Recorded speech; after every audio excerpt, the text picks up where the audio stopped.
commission, because it's hard to look at a law if the deaf commission isn't in law and it's not set up, it's not there yet.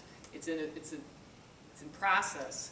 So how do we move forward with that? And I think we do have to work a little bit more closely. And I think the certification committee could work more closely with the deaf commission to understand, you know, is the deaf commission an option for administering that test? But again, they would have to have the budget, the resources, the monies to do that. So there's a lot of what ifs in that. But I do think that the invite has been put out to that group. Okay. Joel is saying yes. Yeah, because I mean, it doesn't make sense to work separately when really we should be working together and making sure that the end goal benefits all consumers and interpreters in the state. And so that there's this feeling of more protecting consumers. And if that's to the deaf commission, then that's to the deaf commission. But that's not my decision to make. Right? Okay.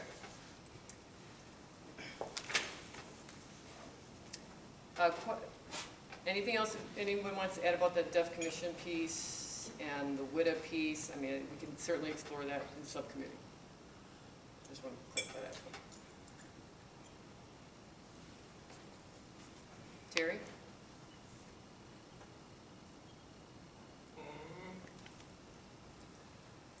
So I would like the certification subcommittee to work with the group that's working on the deaf commission to make sure that we are not working against each other, and that we're not working in conflict, but that we are aligning so that our end goals are good.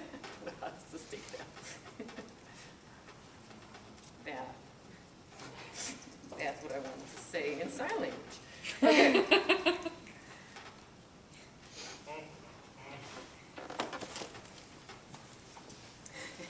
Okay. So with the deaf commission, we would be happy to provide some sort of presentation to the task force about our work and what our plans are for the deaf commission. And we are ready, just let us know the time and place. Cool. Okay. That's good. So, thank you, Joel.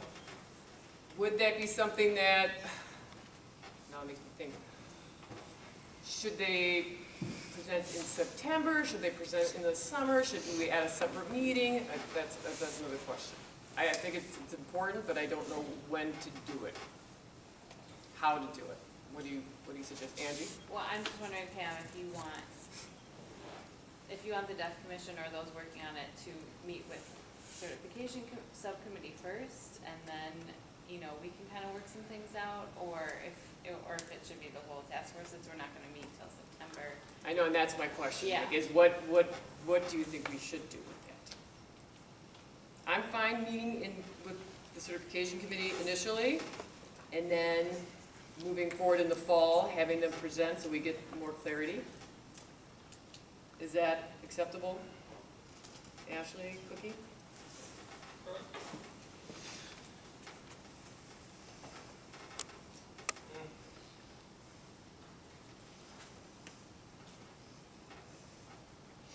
I do feel it's important that we bring the speaker in so that we're all on the same page. Maybe a half hour to an hour and let them present.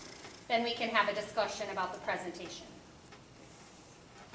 Since I have you here, Joel, what would your preference be? Would you want to do something this summer, or would you want to wait till September to present to the large group?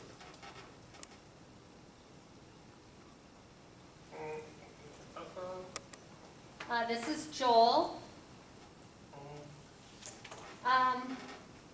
Probably I would talk with Katie. We can kind of work on something together. But we are willing to work with writing a bill by the summer. So probably September would be best.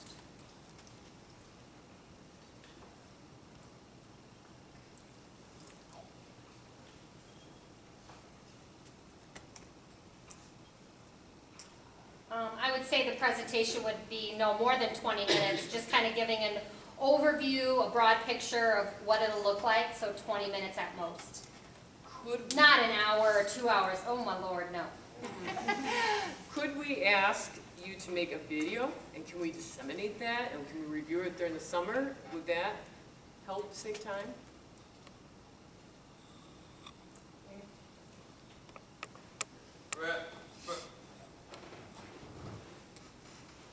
Joel and Katie are just talking here amongst themselves.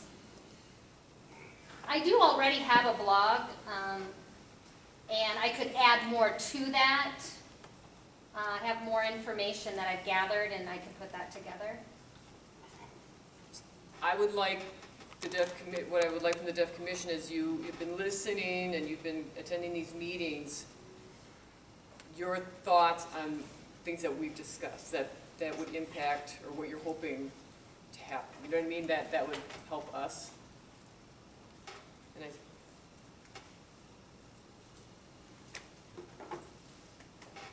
Yes, Joel said that's great. okay. All right. A question about services provided in both medical and legal settings. Asking about education outreach.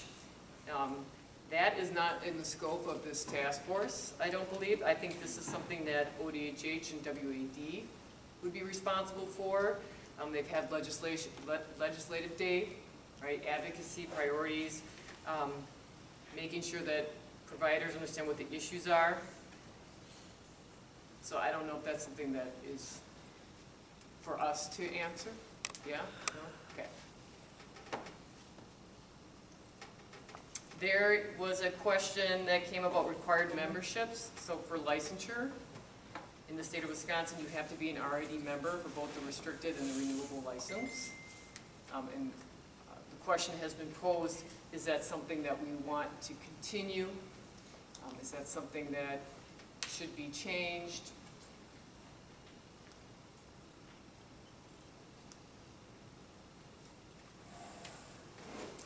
Yeah, Amy. The current status of where we are, it's hard to say. It is hard to say. And so I think with the unknown origin of what's going to happen with RID as an organization, it's going to be a difficult challenge to determine whether or not that's going to be the priority. I mean, there could be also required membership to be a member of WAD. Where's your deaf community support? I mean, where's the heart of what we're trying to do here? So what actually takes priority? Should it be both? Could it be either? Could it be more than one? You must be a member of all. No, I totally get your But point. I think that we need to really take some time to consider that. I don't think there's an easy answer. Because when it says RID or its successor, what happens when there is no successor? That's the big question. Well, I don't have an answer for that. I don't know, other thoughts on that? Yeah, Angie. I'm just thinking, from my experience, and I could be forgetting, but I think you only have to prove that you're a member when you first initially get your license. And so this speaks also to the enforcement piece. Like, is anyone fact checking that people are members? But you would When lose they your renew. certification if you don't maintain your CEUs, and you can't maintain your CEUs Sure. unless, so there are other, Sure. For Sure. renewal. Right, for the one. for the renewal. For the one. Right. So for 6 years, people can lie about their membership. But we are not like that in the state of Wisconsin. We are ethical interpreters, and we would not abuse the system. No, I know. Okay. I'm gonna ask for the whole public comment till the end so that we can get through some of these questions. And I know there's lots of questions. Again, we're gonna be passing out index cards. Actually, Gina, we can leave this out. I really appreciate that. Okay.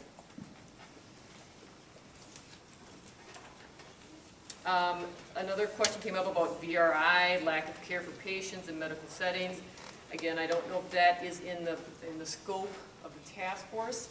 That's something that has been identified by WAD as an important issue that they are addressing and dealing with and working with educating the deaf community about VRI, educating hospitals. I think what we can address as a group is making sure that VRI interpreters are licensed, right? So that's clearly stated.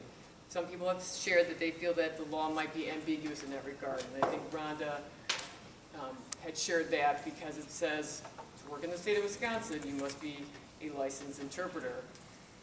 But it, it doesn't say VRI, blah, blah, blah, blah, blah, blah. So we can certainly look at that, if that is something, I understand it to be VRI. If you're a VRI interpreter working in the state of Wisconsin, I don't, what is the ambiguity behind that? I guess that would be the question.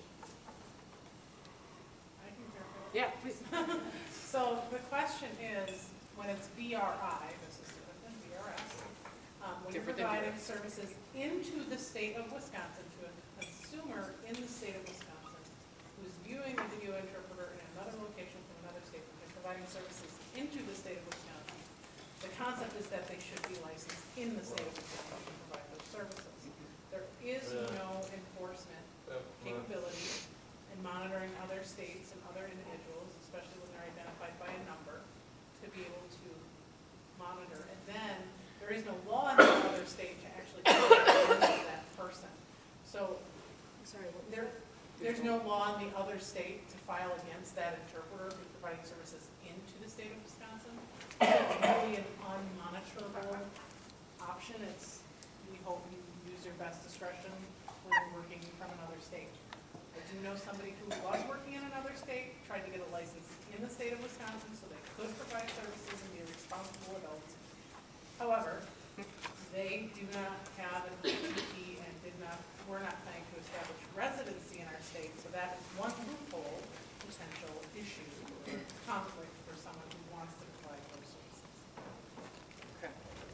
I was given some forms by ODHH, so just to add to what you're saying, Amy, is, again, this might be a education outreach piece for WAD to work with the deaf community about when you see a VRI interpreter getting their number, getting their information, making sure that you document that so then you can report that. The problem is what I've been told is that with VRS or VRI interpreters, if a deaf community member doesn't want them, they usually will just disconnect if they don't get their information. And then that enforcement piece can't happen because we don't have the details. So it's really important in terms of what WAD does in terms of outreach and educating. How do we file a complaint? How do we monitor that? How do you as consumers protect yourselves? So that's where I see that happening. Okay. Yeah, please, Lori. Go ahead. With us working with VRI through our agency, we actually, it's my understanding it's part of the FCC regulations for that licensing.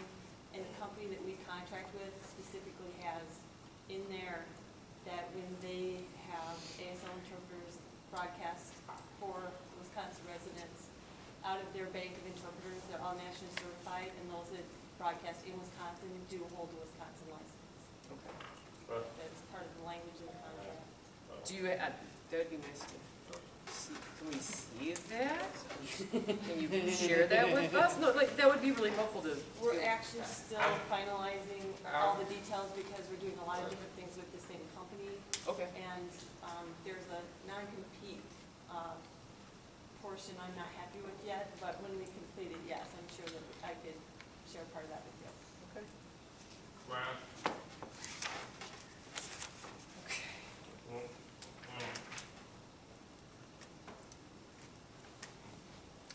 I do also want to, I'm going to ask that this, I was given some handouts about how to file a DSPS complaint, what the process is. I was also given a form about how consumers can document unethical practices or interpreters that are not licensed. I was also given a sample letter of how to contact the Division of Legal Services and Compliance when an interpreter is not in compliance, and how you might fill that out. So that's going to be, I'm going to ask that WISRID and WD post all these handouts for individuals, because again, I think this would be helpful information, but not our responsibility. Okay. CDI, a question was about the whole process of how you become a CDI interpreter. We need more observation hours. Where are there more resources?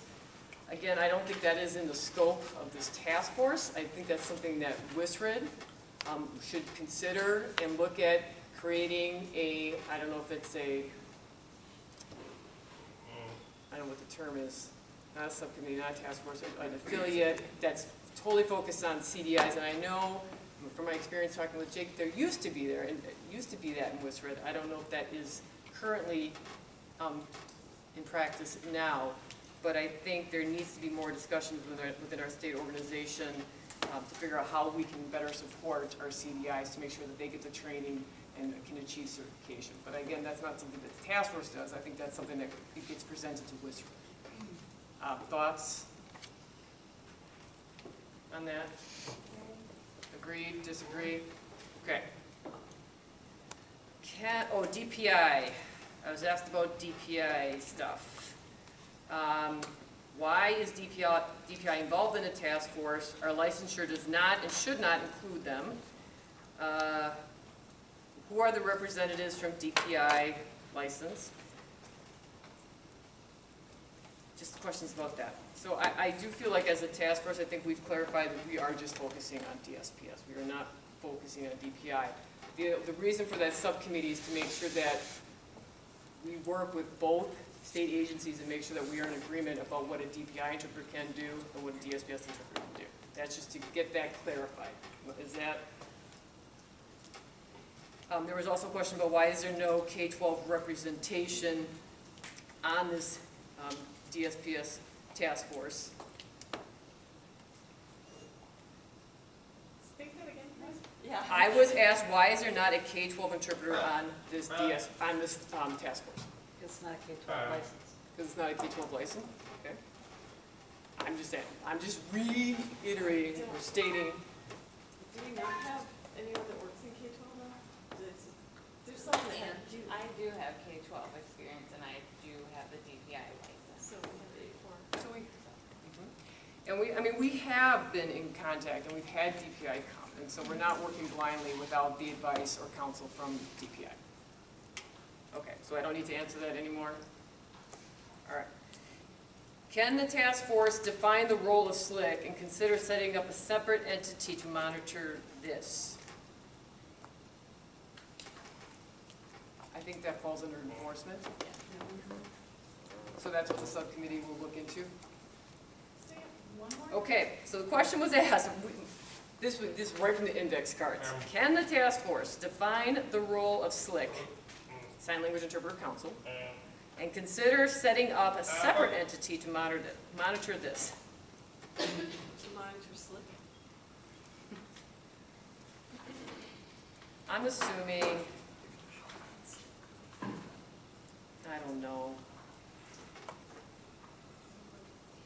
Is that person in the audience who has, no, I don't want to open up that can of worms.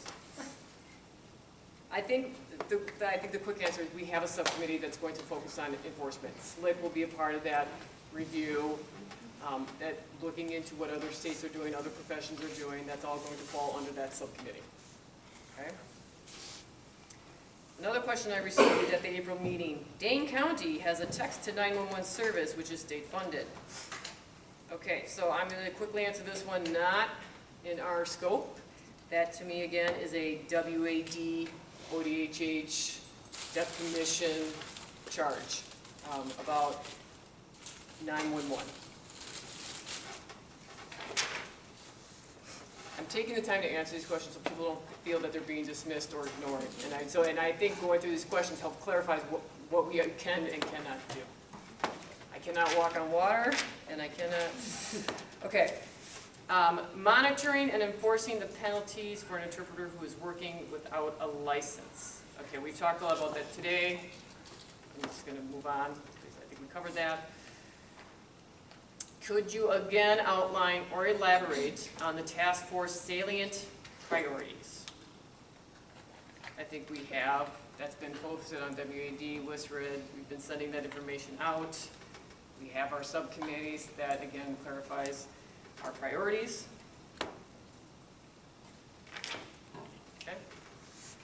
Loophole. Can the task force clearly explain what they mean when they are talking about loopholes in the law? If there are clear, easily exploitable loopholes, have people actually taken advantage of them to work in the state? So I looked up the definition of a loophole to make sure that I did not misunderstand what a loophole is. It says, it allows an individual or a group to use some gap in restrictions or requirements of the law for personal advantage without technically breaking the law. Loophole. Another legal dictionary definition is an omission or ambiguity in a legal document that allows the intent of the document to be evaded. Okay. So I just want to make sure we're all on the same page as to what a loophole is in the law. So what would you as a task force say? I have my own opinions about what I think some of the loopholes are. Amy, would you like to speak to that?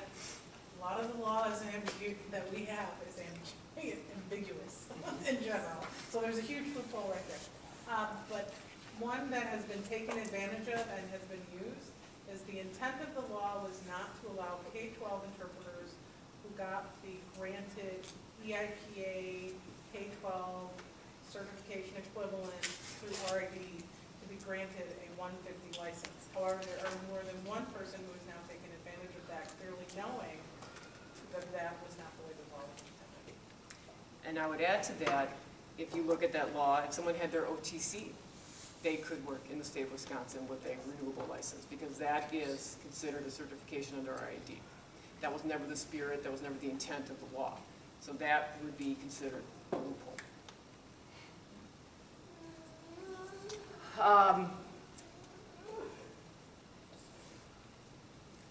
What other loopholes do you feel are in the law? I guess I would just say it's fairly, oh, I'm sorry, someone else start. I would say it's fairly clear that, as we've talked numerous times, that someone can just not have a license and they can work and they can get paid, and there's no enforcement or penalty for So that. I think tonight, I think It I got, says there's one, but there's. it is in the Yes. law, Yes. it but the says that. enforcement is very Yeah. weak. So is that a loophole in the law, or is it just a lack of enforcement? So I think we should clarify that. And so I appreciate the person giving me that feedback, that should be clear. What else? Can I ask related to that? So if somebody doesn't have a license, like, do we know whose shoulders it's on? Like, would it be PSPS? Would it be the business entities, or are we still exploring who that would be? And I think Dan had asked us tonight that would need to be directed towards DSPS. And so that's something that the enforcement subcommittee needs to get clarity on, so that we can provide that information to the community and to ourselves as to what is that process if I want to, if I don't have a license and I'm working for pay, what can happen to me? You can be punished. It's just not happening. So I'm gonna hold, just let me get through this, and I see lots of hands up. All right. Are there any other loopholes that you as a task force have identified? I'm sure. Yes, Amy? One of the items that I mentioned early on in our meetings is, maybe it's not so much a loophole, but a gap. Okay. In addressing individuals like the person that I mentioned who wanted to provide services in the state of Wisconsin, but had not established residency and did not plan to do so in the next 2 years, which is what the law says you should, and also does not have an ITP certification. However, they hold the SCL, so they are a certified member. Is that something we want to address, or is it not? I mean, at that